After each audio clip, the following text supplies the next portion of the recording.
Semper Fi Airsofters, and welcome to the day. I'm Curtis, And I'm Sean. and we are Foxtrot Defense Airsoft, and we have a very special guest for you guys today. We have Mr. Sal from Third Coast Airsoft. How are you, Sal?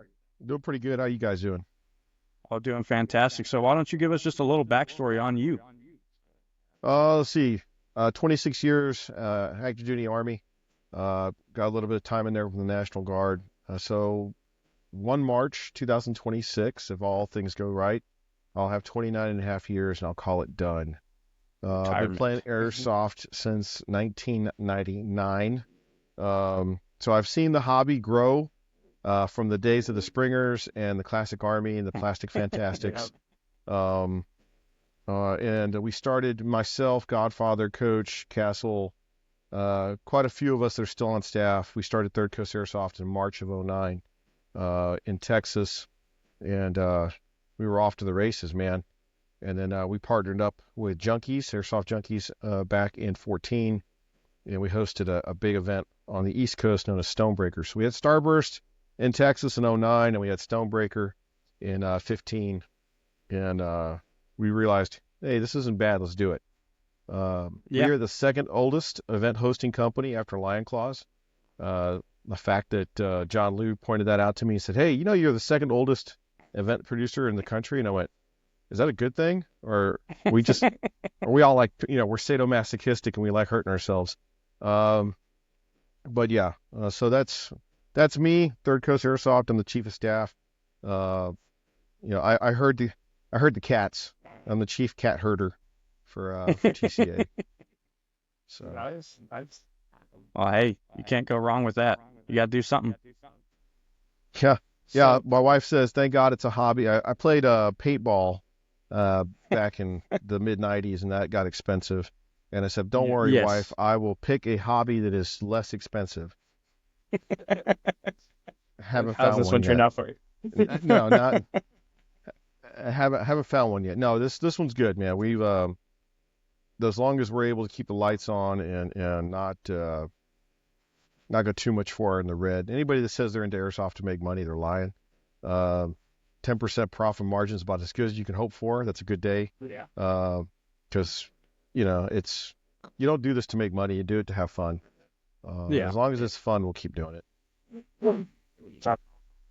So what is it really about airsoft that attracted you so much?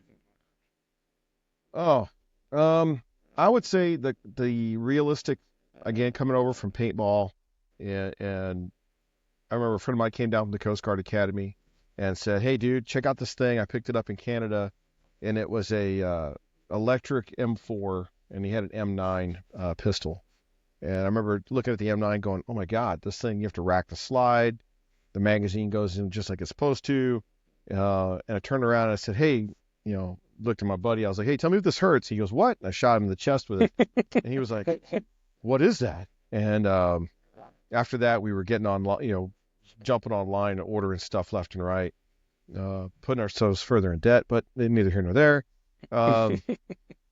And, so we switched from paintball to airsoft because the realism.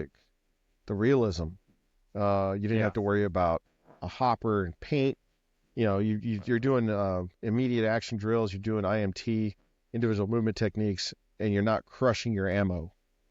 You put magazines where they're supposed to go, and the loading mechanics are fairly the same. So the realism aspect is what got me and so many of the other guys into the hobby. And That makes sense. yeah, and this was pre 9/11. This was, back when we were in college. So it was like, oh, this is awesome. And then when 9/11 happened, the quest for more realistic training, force on force, because Miles Gear, anybody that's been in the military has had to deal with the laser tag. integrated laser engagement system. Yeah.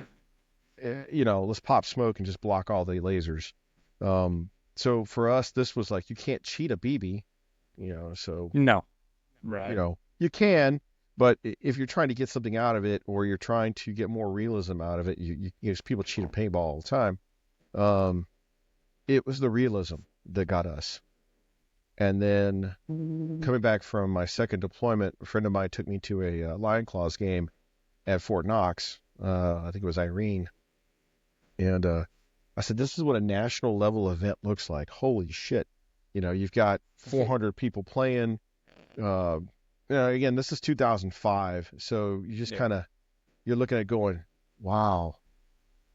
So still flash early forward stages of the sport. Oh, very much. I think more affordable because the guns had come down in price. You had Classic Army, you had Tokyo Marui, you had JG. So you had clones of higher end stuff coming into the States. Then you message that one guy in Korea and go, hey dude, while you're there, or a friend of mine that's in the Navy, I was like, hey dude, you're in Yokosuka. Hey man, go see if they have any of this stuff. And so the early days, and then flash forward to '09 when all of a sudden everything is far more easier to get, more accessible, and there's a bigger community for it. 2009, Godfather was like, hey dude, I know you were playing this thing over in '08 in El Paso, but here you are teaching in Corpus Christi, Texas. Hey, let's put on our own event. I said, all right. And we put on our own event. We did things a little bit differently than everybody else. One, it was a military theme, military guys putting on a military scenario, kind of like battlefield domination. Yeah. And, but it was like, hey, this group's coming off the beach. It was a closed county river park. So we had dudes, one side was invading from the shoreline. The other side had to stop them.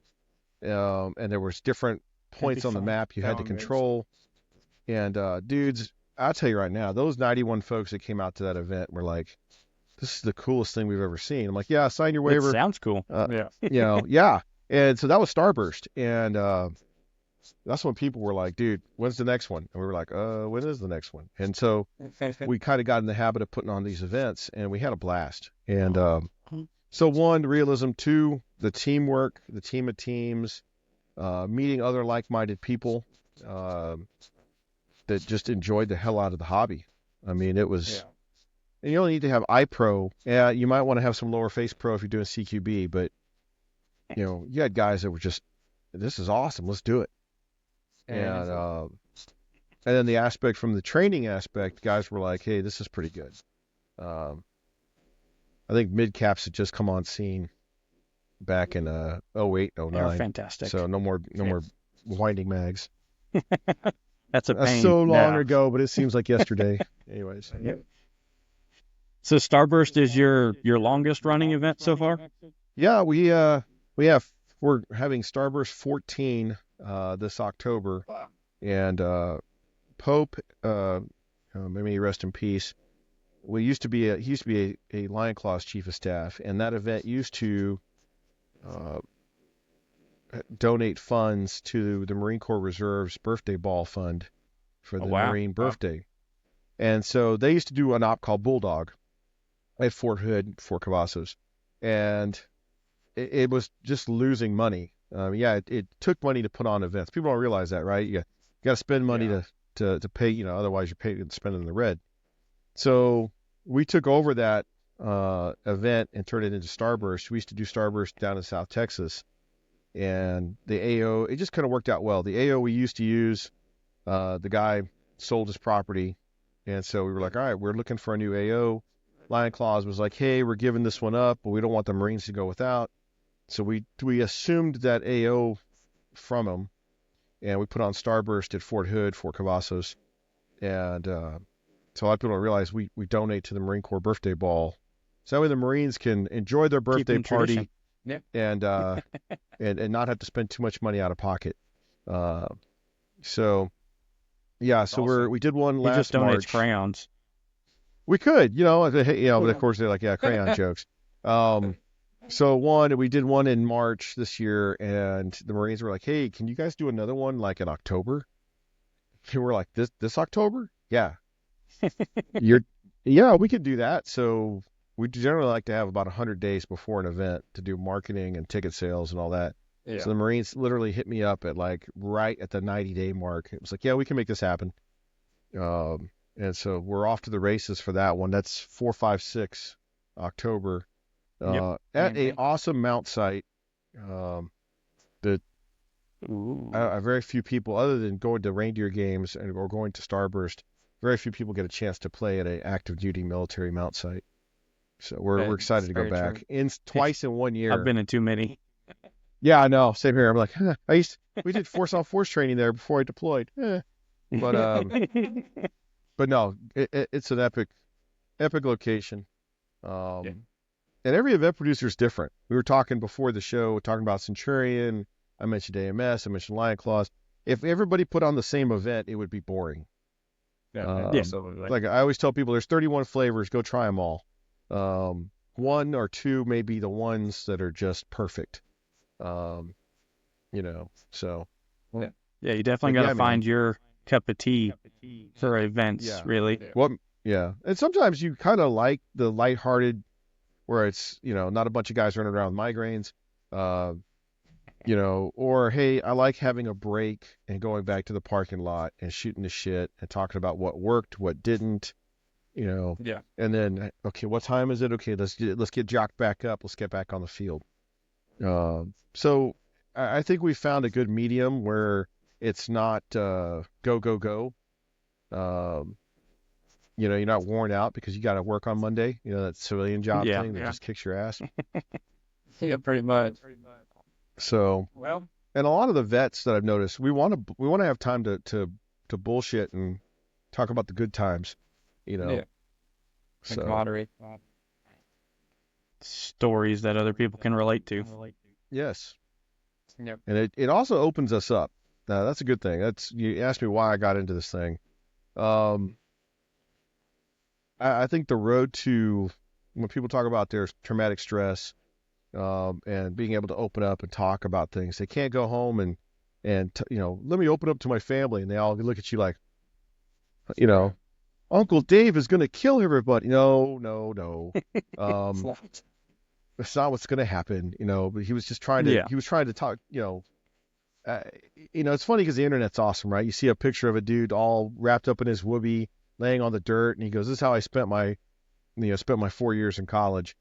And you go, "All right, dude. No one else in the room is going to relate to that." So going out to an airsoft game and being able to sit out under the tree over at GTI and talk about how, man, look at this. We got a tent. Bobby over there is flipping burgers. And then we got a 1900 step back on the field. Life is good. Yeah. And everybody just kind of grunts, and you look over and all the Marine Corps guys are under the tree swapping crayon flavors. Everything's great. And you don't get to have that at the house. No. Yeah.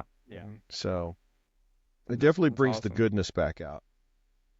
Yeah, it's from coming from the Marine Corps background, infantry of all things. I can definitely relate to that statement. It's really good to be around other vets, and that was a good push for me to want to do this. Really bring news and show other veterans that there are things out there that you can do to bring yourself back into that mindset that you and we all miss so much. That makes sense. Growing up, so I used to help the disabled American veterans with being around a lot of the war stories from like the Vietnam era, and then actually, getting older and having friends that were in the military, getting to like GTI and seeing how a lot of that planned out, or how it played out, really was an eye-opener, even more into the aspect of like what everybody had to go through in a situation. Yeah, it gives you a common reference point to go, man, we should have flanked. It's like, yeah, I know, man, we just kept going up the middle. Consequence-free decision making is a big. I try to talk more and more of the military leadership, the junior military leadership, into airsoft, because for that reason, it's consequence-free decision making. You can, all right, guys, let's go ahead. Right, we've got no choice. Let's flank. Oh, well, shit. Maybe I should have coordinated for artillery first.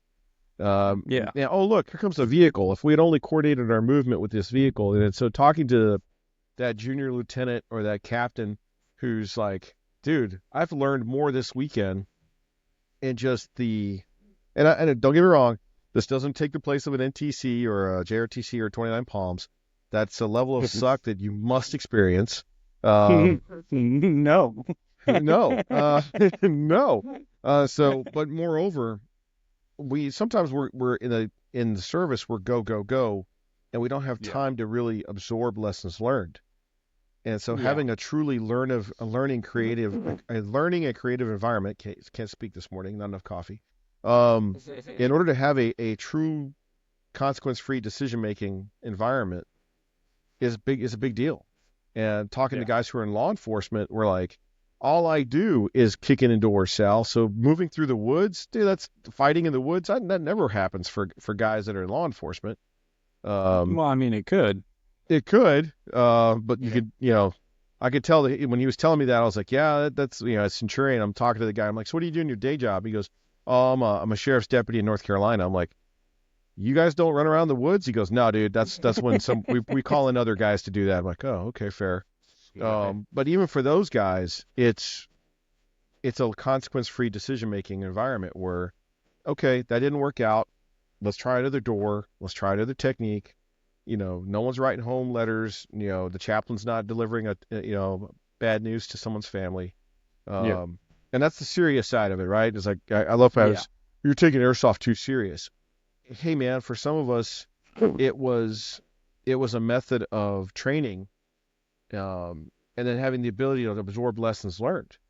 And a lot of people don't realize when you're in the service and you're at a training center, I know what they say, your career is not on the line here. Yes, it is. Everybody's looking at that sergeant. Someone's always watching. That's, the sergeant's like, I got to be a great squad leader, otherwise I suck, and it goes all the way up from there. And so Airsoft allowed us to have, for those guys that made it what it was, or guys who watched all the Magpul. I loved back in the mid-2000s. Everybody was watching Chris Costa and Travis Haley on the Magpul videos. And they're like, I wonder if I could do that kind of stuff.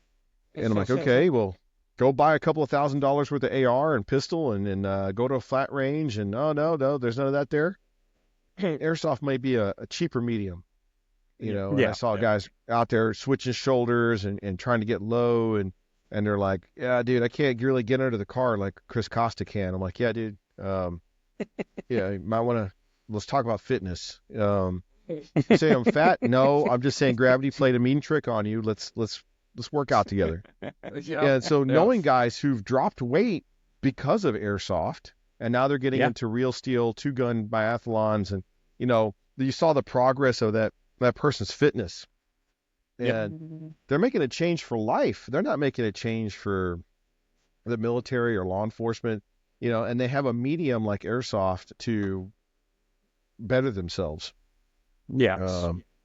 Now I'm talking like a Shaolin monk. I got to stop that shit. Well, you also give opportunities to people that most civilians will never get other than at one of your events, and that's being the OH6. Yeah, getting on the bird. It's funny, I had a guy who shall remain nameless, but you know him. I had to retire from the Army. The guy was Special Operations, Special Forces all his career. He goes, I had to retire from the Army and come to an airsoft game to sit on the skids of a little bird and shoot at people. And I was like, yeah, isn't that weird? And I had another friend of mine that we put him on the bird, and he's like, dude, that was awesome. That brought back some great memories. The guy hadn't flown on a helicopter since October of '93. So, wow. For him, it was like, for him, it was like, hey, dude, you want to come off to the side and we can go behind the woodshed and you can cry a little bit? I mean, that's because you're a big burly guy. I don't want, he's like, I don't give a fuck. Whatever. Like, okay. All right. But yeah, the civilians, man, the smile, everybody gets off the helicopter, everybody's smiling. It was so awesome. I'm like, dude, cool. When we did Serious Viking a few years ago, we had a Huey. And oh, wow. Dude, let me tell you, man, the guys were like, can we play Creedence? They brought a giant Bluetooth speaker, and I'm like, you're not going to hear it. Like, the pilots are like, you're going to hook that up to the intercom because you're not going to hear it over the sound of the bird. It didn't matter. No. I mean, those guys, we're trying to get another Huey. We are probably we're now one of 2 that still have helicopter operations in the country, and it is not an easy thing to do. I bet the liability behind that. Yeah. Just the liability, but also in terms of, I got to have airspace deconfliction. I've got to have ground deconfliction. Everybody's got drones nowadays. Yep. So yeah, dude, it's a lot of deconfliction. Yeah. I'm gonna be honest. That sounds like a lot of coordination. Viking. So if you end up getting that Huey, I'm definitely buying that ticket. Definitely. Oh yeah, believe it or not, man, we when we do have the Huey, it's probably it was one of the few times we actually sold every ticket out and we had a wait list. Wow. For just the helicopter missions. I mean, yeah. Somebody's like, oh, they missed their chalk time.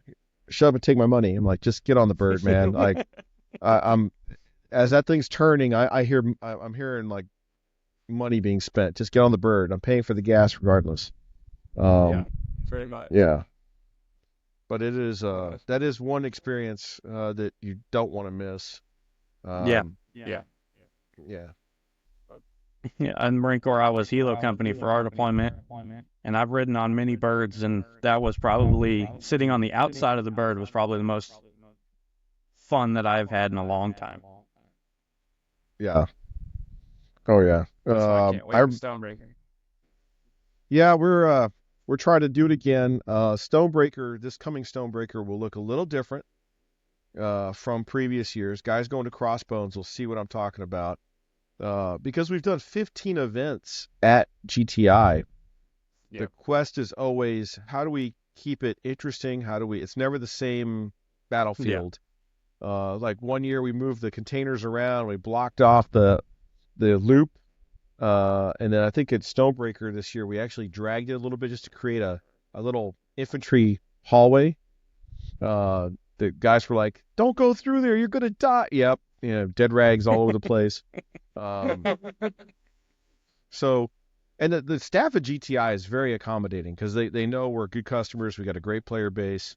And so they're like, what do you want to do this time? And I give them a sketch of where I want containers at. And they're like, one of the guys is like, you sick bastard. I'm like, yeah, I know. I want a container right here. I want another one over here. And so I laugh when I see them training after we leave. They're doing real world training. And they've left the containers where they're at because the guys coming to train there are like, this is awesome. Yeah, I'm like, you're welcome. So they're like, whoever put these here really had a sick mind. I'm like, yeah, that's my staff. That's me. Yeah, I can't take all the credit because one of the guys is like, what if you put one here? I'm like, it creates a fatal funnel. I love it. Yeah. So yeah, every year is different. When guys go, I won't go to this year's Stonebreaker. I'll go to the next year's. I'm like, don't ever assume that we get to go back. That is when I hear people say, yeah, I'll go to the next one. I'm like, dudes, that AO can be sold. It can go out of business. Or they can just say we don't want you anymore. Yeah. Like Camp Shelby. We loved going to Camp Shelby. Camp Shelby was amazing. Trench Knife 1 and 2, phenomenal events. And then somebody else had an event there, and they did something that pissed off the base commander, and we haven't gone back since. It only takes one guy. Yeah, it really does. Yeah, literally. It wasn't the event producer. It was that one airsofter that thought, well, I paid my money. Let me do whatever the hell I want to this AO. And you go, no, guy. It's not. It wasn't made for you. It was made for other things. There's an SOP for a reason. Exactly. Yeah. You got to read. Well, speaking on that subject, how do you and the team come together and pick AOs to use? So we take a giant dartboard and we just no. So one, we try not to AO poach. When let's say AMS, like for example, AMS is out of Copperhead this weekend. La Playa Training Center, awesome location. I remember I went to Copperhead 1 and 2. Was it? No, it was. Anyways, so I went to one of them and I was talking to Bo, and Bo goes, I can if you want. I'm like, dude, we'll never host an event here. It is too far from our logistics hub, too far from our base of operations. Plus, it's your AO. It's what makes you guys you. and hey, you guys should do one at Muscatatuck, MUTC up in Indiana. I'm like, there's already 5 other freaking folks hosting events there. Let's not all sleep with the same girl, okay? Let's, we'll No go barracks find a bunnies. AO. Yeah. Yeah, let's. That barracks bunny sitting all the floors. No, that's not. Um, so one, we try to evaluate AOs on who else is using it. Has no one used it before? Then we're in. Sometimes an AO will contact us and go, "Hey, you guys were recommended by another producer, and they kind of want our business." So, we've definitely Crossbones in Milledgeville, Georgia. They love us.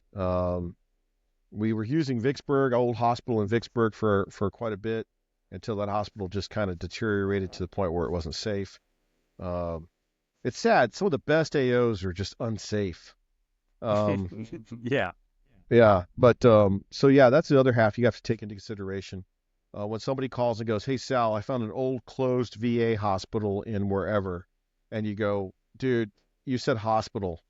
I'm already like the itis is already ticking on my shoulder." Like, so we'll drive out, we'll do a site survey, kind of like it's awesome when you have a military staff because you go, "Hey, we got to go do the PDSS, the leaders recon." Everyone's talking the same language. Everybody has a sense of what we're looking for. And so looking at AOs, you generally go, okay, what's the legalities of it?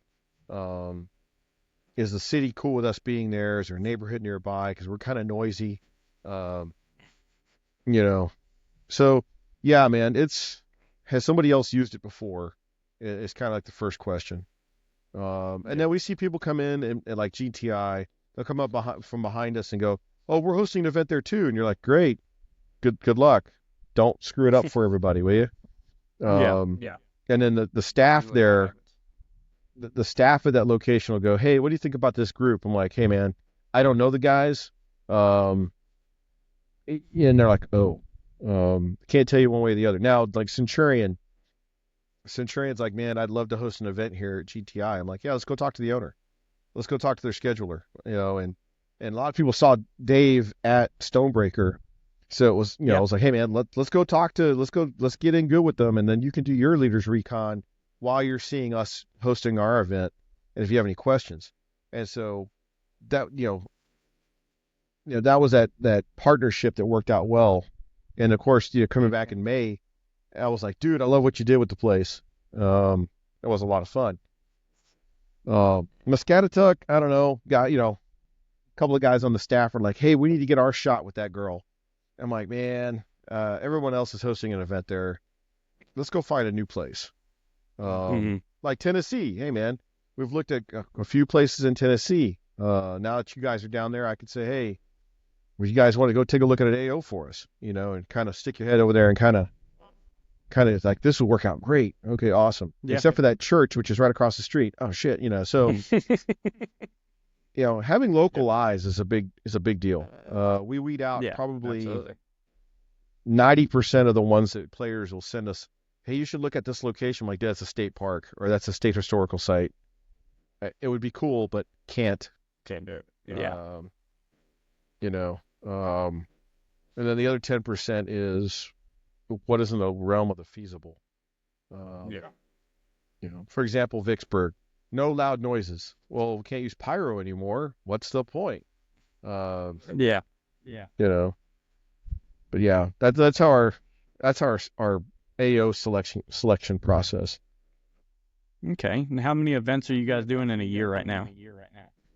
We try to do at a minimum. We'll do 4 big ones and 2 regional. And the 2 regional, if we can't pull off a major game, let's say in Texas that year, we'll do a dingo, or we'll do a prairie fire, or in the East Coast we'll do a dragon rogue. And guys are like, "Wait, how come you haven't done one of those lately?" Well, because we've been able to host major events. So we try to do 4 and 2 or 6 big ones. Okay. So it's kind of like 4 big, 2 regional, or 6 major events. I think 24-25 is going to be. No, Starburst is not regional. An AO like that, nah, no way. When we say regional, we're probably looking at about 150 players. Oh, okay. Okay. We're kind of What limited do to you what that classify as AO, your regionals? yeah, about 200 or less. 200 Okay. players or less. Um, yeah, if you get an AO like Elijah Mount site, you're not doing a regional event. You're definitely Right. doing a national level op because you're going to have 400 players. Um, Yeah. and usually our regional events, we'll do them on existing fields, Okay. like Mission Airsoft or Georgetown Airsoft. We're using or Texas Paintball, where it's an existing location that does airsoft already. Gotcha. Because we can't find an AO, or the AO is not Right. available. Like the big AO that we want is not available. Um, for example, Prairie Fire, Vietnam era. Um, man, it was custom made for Texas Paintball. Um, Plus, players are not going to respond. Most players are. What do you mean I can't wear my plate carrier? I can't wear my AOR2. I can't look like the dudes from SEAL Team. And you go, no, man, Yeah. break out the OD greens or the black pajamas, man. Let's go. And they're like, no. If Yeah. I can't roll all my kit, I'm not coming. Okay, Let me go get the pickle suit. yeah, And so it depends on what we're shooting for. Okay. In this coming January, we're looking to do a brand new AO in North Carolina that I think will scratch the itch for folks that Ooh. wanted more directed mission sets, uh, that kind of wanted more of a feel of it's not 3, 2, 1 game on. And you turn the box on and you guys are like Stonebreaker, where you're fighting for 7 Yeah. objectives.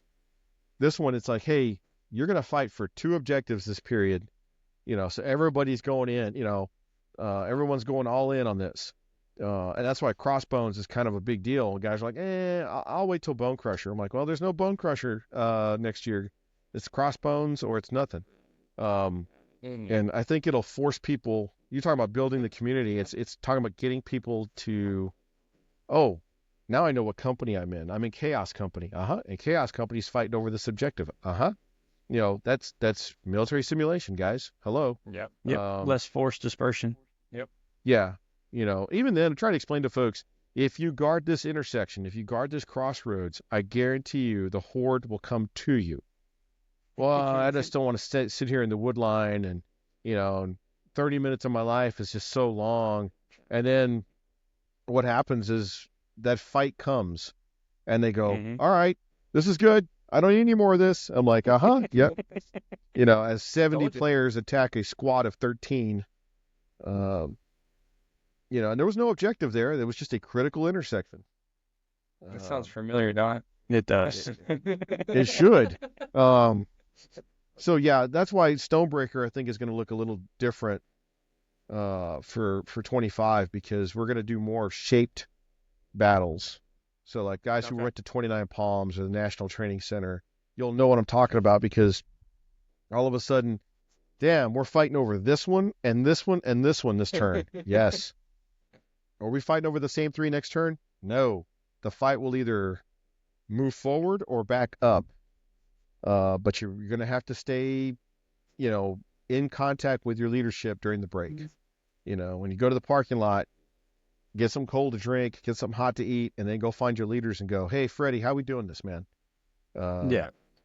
And that just reinforces that military simulation aspect. So, That's awesome. hey, are we going to get artillery to shoot smoke target for us? I don't know, man. Let me go talk to Hire. And there's some good stuff coming, by the way. We've got I'll share it with you guys. We've got some quality products coming to enhance the game. Working with Taggin. Awesome. And if you haven't seen Taggin's, obviously in Europe, they get all the cool stuff because we have the ATF. Yeah. They have something called the kick charge system. The kick charge system is pretty awesome. You remember the old pneumatic air mortar where you would drop the round down the mortar tube and it would be compressed air and it would launch the round? Yep. He has gone away from that. He has something that is propellant charged. You drop the round down the tube and it works just like a real mortar. And yes, you got to do the grids, you got to do the firing table charts and darts. All all my artillery guys, my 11 Charlies were all like, "This is so cool, Sal. We're actually like we're doing fire missions like back in the day." I'm like, "All right, put your underwear back on, guy." You know. And so when he brought out the Dominus system, Sirius Viking, I want to say 2 Sirius Vikings ago, it was HPA pneumatic, and they were like no shit calling in grids, and they were doing a fire direction center, and he was plotting it on the map. He's like angle, the angle of the tube, the azimuth of the tube, and they were literally dropping rounds like on. They were calling for. I was laughing because the admins were calling for fire on each other during the break. Like all the players are in the parking lot, and my guys are shooting freaking rounds on each other in the freaking box. I'm like, what the hell are y'all doing? They're like, we wanted to see how accurate it was, and it was amazing because Mark, he couldn't even see where he was firing. He was literally doing the angle and the azimuth, and he was hanging rounds, and those rounds were landing. He could not see where they were landing. It was like real artillery. Wow, and I went, that's incredible. holy crap, Mark, that's so cool. And he goes, yeah, there's more coming. And so in Europe, they have the kick charge system. He doesn't have a loom yet, but he has smoke and HE, shake and bake. What else do you need, man? That's it. And he's got the dummy rounds, just the orange inert rounds. So, so you're like, yep, that one's good. So I was laughing because the guys were calling for fire on each other. I'm like, you asses. But it proved that it can do it. And working with Taggin, and we're going to do a podcast probably in about a week or a week and a half, talking about what's coming next. Can't sell them.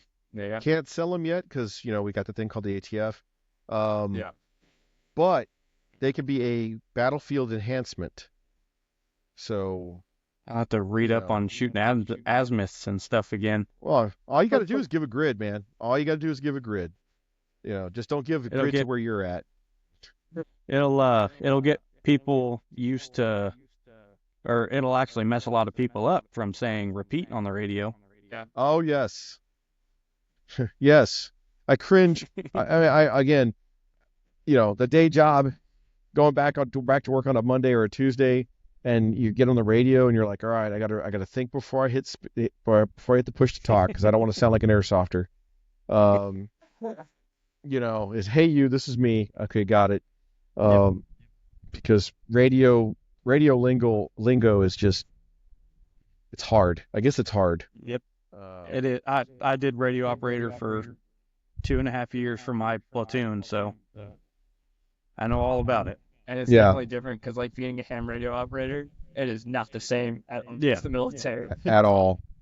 So it's like, I've got to learn 2 different lingos. Yeah. What does 5x5 mean? You don't say. Yeah, what does licking? You can hear perfectly. Yeah, what does licking chicken mean? It's like loud and clear, over. Yes. Like, don't keep talking after you said over. And for God's sakes, let go of the damn hand mic. Please. Yeah. But I do laugh when guys have their kit laid out, and it happens in the real deal too. And they're in contact, and they've got that push to talk jammed up against the rifle stock, and it's like, oh man, they sound like they're in the shit. It's like nope, they're just rustling around. Yeah. Yeah. Or he's still, I'm calling for fire, but they're not getting back to me. It's because you're hot micing. If you get off that thing just 5 seconds, we'd be able to tell you. Yeah. They say break, and they still have the hand mic pushed. You're like, come on, man. But yeah, so we've got some cool stuff on the way, and then eventually it'll get cleared by the ATF, and players will be able to buy it, and we'll see it. That's gonna be awesome. At the event. Yeah, like they have a law. I know they have a law now. Yeah. And there's an another AT4. company. There's another company in Europe that has disposable law rockets. Like, you buy them, like, pull the string, aim it, it fires, and you just throw it away, like the real deal. He's like, okay, I shot it. And I'm like, how much was that? And can I get it here in the States? Take my money, please. Take my money. There you go. So again, working, if we can get them, step one, get them here, use them as a battlefield effect, a battlefield enhancement. That'd be awesome. Yeah. That'll be awesome. And then once it's here, that's when we can say, hey, come on over and come see this. Okay, let's figure out how to get this. Yeah. So yeah, that's the trick. And so bringing them on as a event sponsor will bring more real to the event.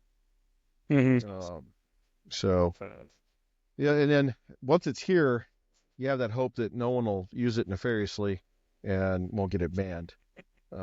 Yeah. You gotta have those people that read. Yeah, there's always one, but A lot of people don't realize a certain dude who tried to shoot a certain presidential candidate had was trying to buy smoke grenades. Yeah. That would have screwed us all up. yeah. So yeah. But I do like how they have regulations on where you can only be a dealer or you can event pick up your grenades.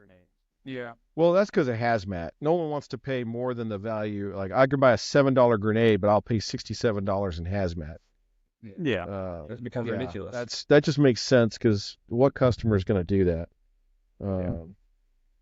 I say that, but knowing my brother, he's clicking purchase right now, and he's $100 hazmat. All right. That's all right. I got the pyro cheap. It's like no, dude. Sounds like it. So let's get into it. We got 3 events that you have for the rest of the year, right? It was Starburst, Crossbones, and Serious Viking. Can we break some of them down? Is there any intel you're gonna give us?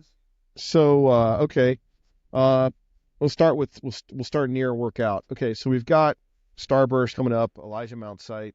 That is for the guys who've been to Fort Cavazos, Fort Hood.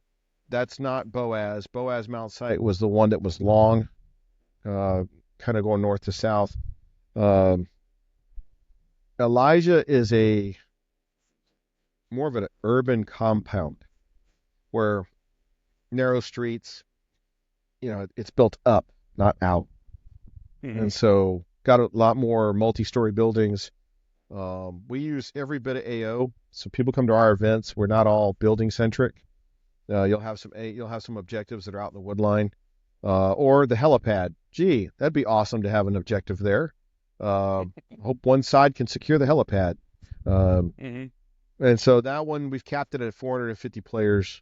I think we're halfway sold out.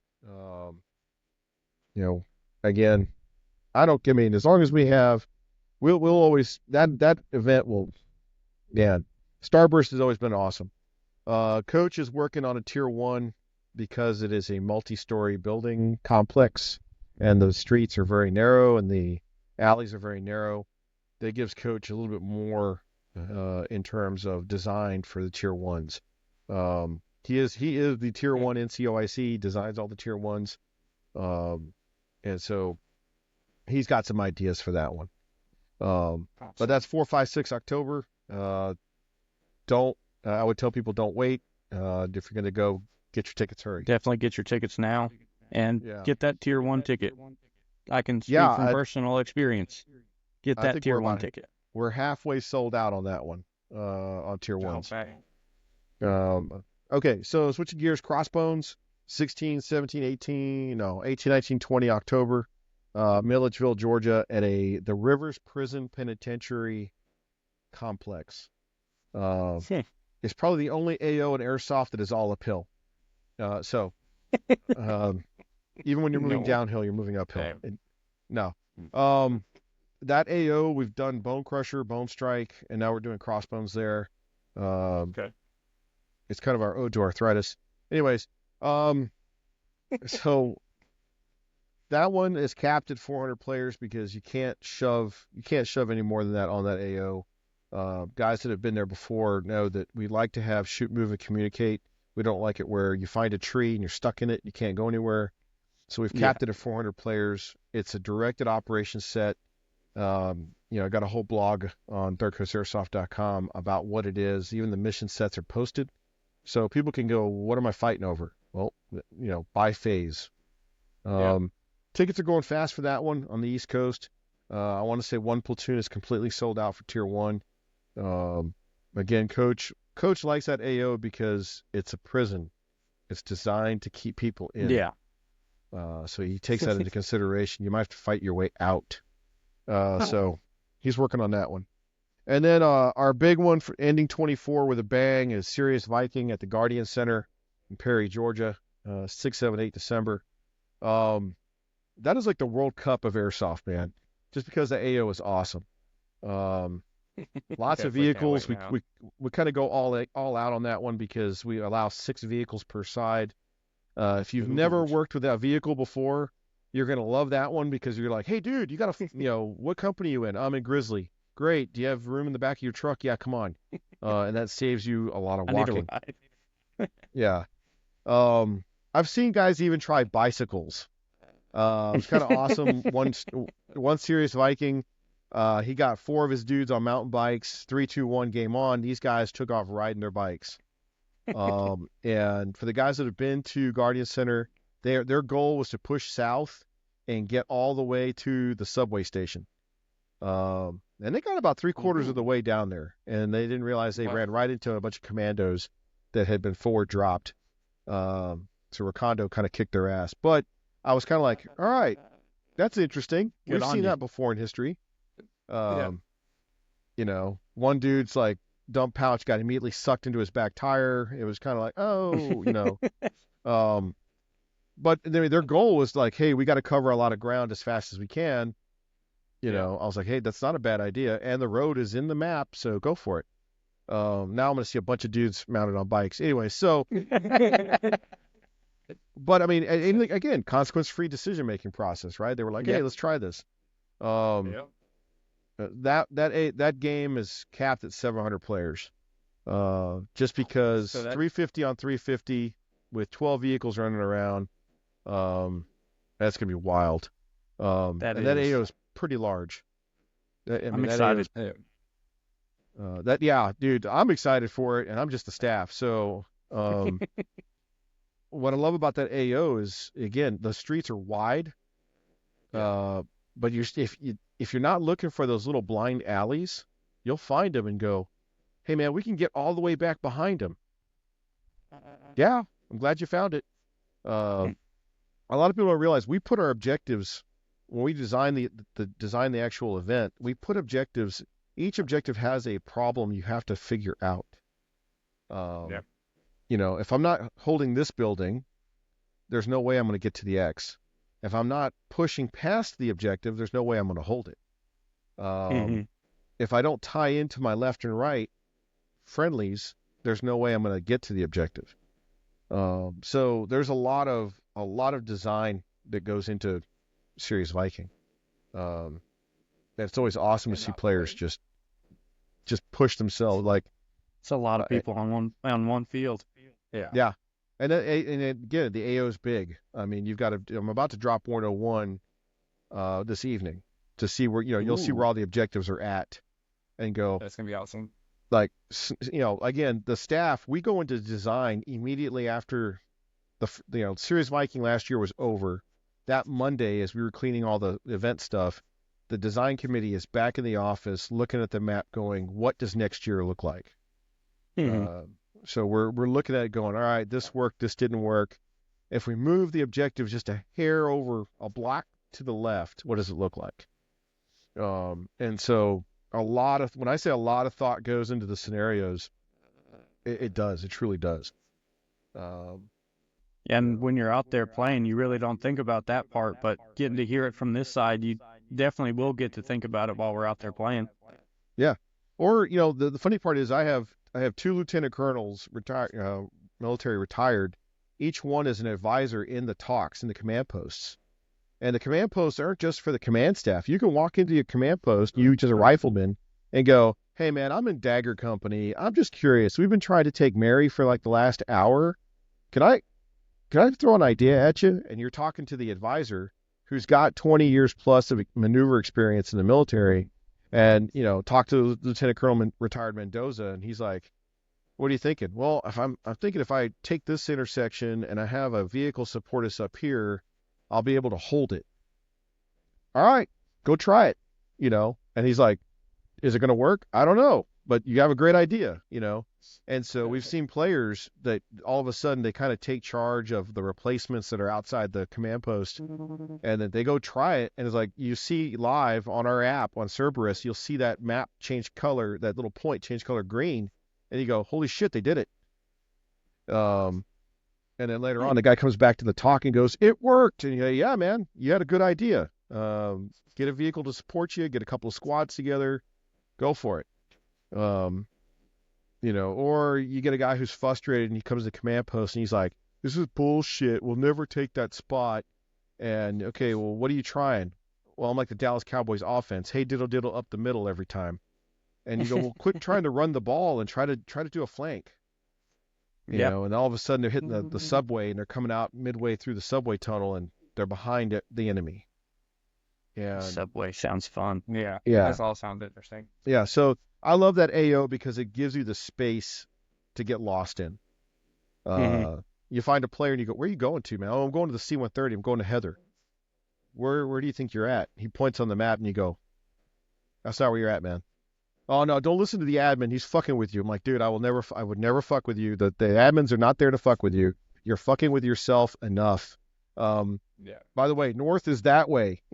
Oh, so where do you think you are now?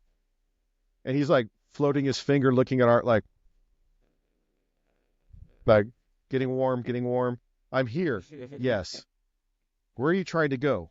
Here. Okay. Well, you're actually moving away from it. Oh, and of course, one little kid on the squad that no one's listened to all day, that kid's like, I've been trying to tell you that for like the last hour. All right, make him the map man. Make him the RTO. You without the stutter. You're the RTO now, and you, young man, you are now the map person. And then the squad is born. And dude, I'd never thought that Guardian Center would be like that because it's so wide and open, and the streets are labeled, and no, man, people get lost there. It's crazy. I mean, it's like, what building do you think you're in? No, that's not it. You're actually in the sunken village. Cut out for me. Yeah. Oh yeah.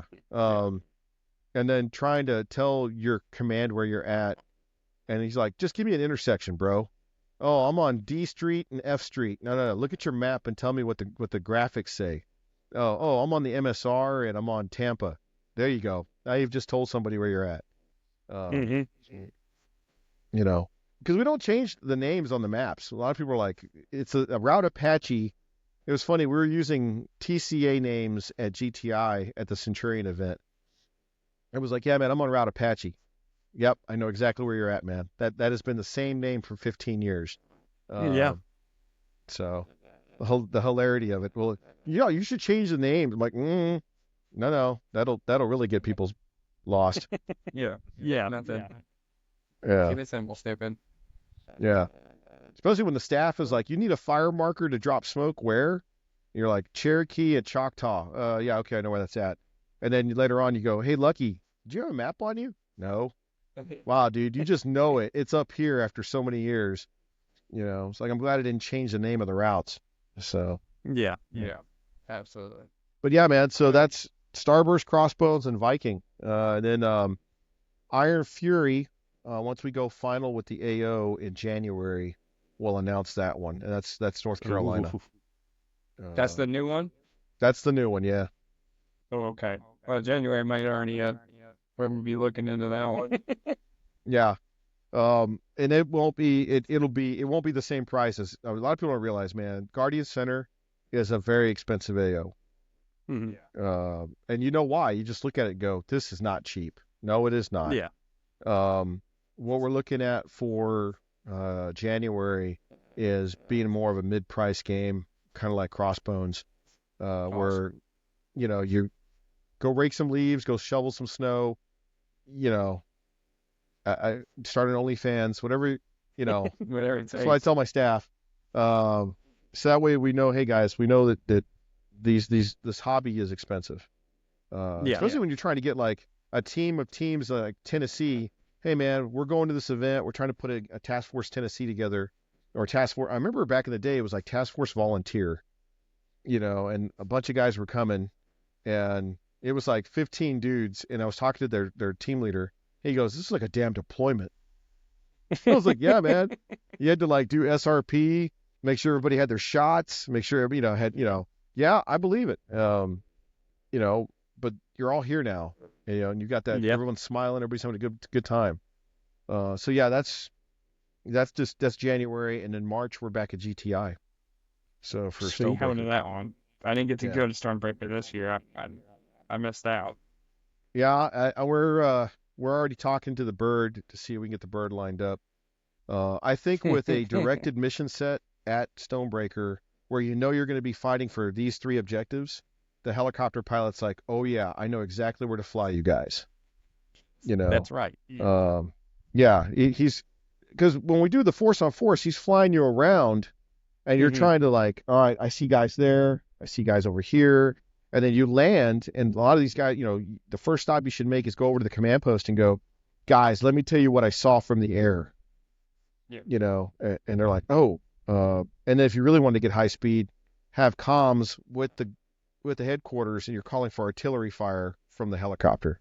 I've seen guys do that as well. It's like, hey, yeah, and I mean, and of course now we're trying to get the tag and mortar out. Now I got to deconflict airspace.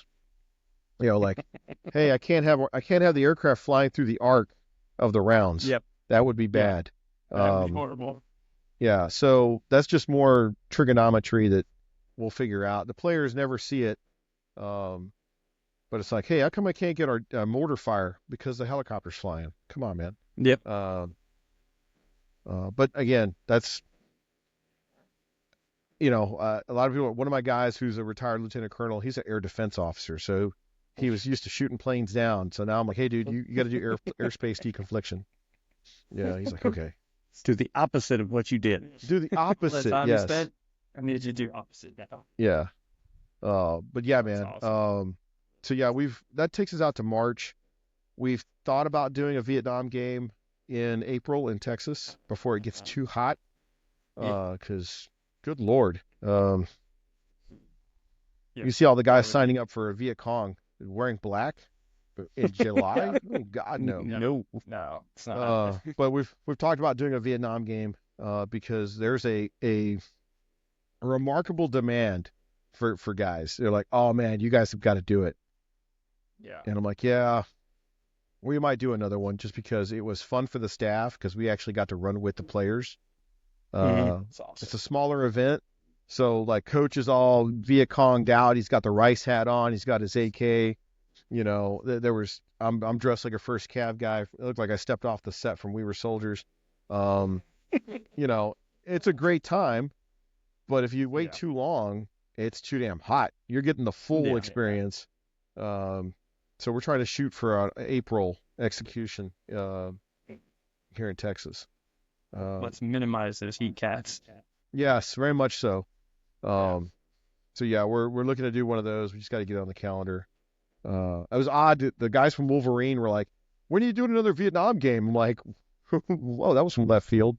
Like, yeah, man, we'll figure it out. That one is more of a fun time for everybody than anything else. But yeah, that takes us out to April. I'd love to do one. We've always talked about doing a Midwest game, going back to Indiana, or not Indiana, Illinois. We did Broken Dagger in south of Chicago a couple of years ago.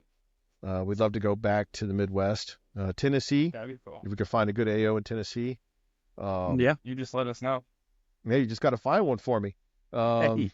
That's I mean, perfect. that's like I said, a lot of great fields that we find are found by players. And we say, hey man, let's do it. And I'm like, well, why don't you guys host a game there? I'm like, Sal, if I host it, I can't play it. Fair. That's good. That's a good point. As we're looking at this old paper mill in South Carolina, we're like, it has to make a great game. And just as everything was locked in, they sold it. So we were like, oh. Oof. So, like I said, finding AOs is the challenge, but doesn't mean we're not looking. So Yeah. Well, but hopefully we can find something for you. Yeah, that'd be awesome. so what else, man? What else you got? Well, I think that's all we got. We appreciate your time, and we appreciate you being on, giving us some insight of things to come. And if you guys haven't, go check out their Coast website. Mr. Z Monster here. Thank you for joining us. Absolutely. Appreciate you coming on. As we always say, do what you love. I love what you do. Thank you for watching. Good night. Thanks.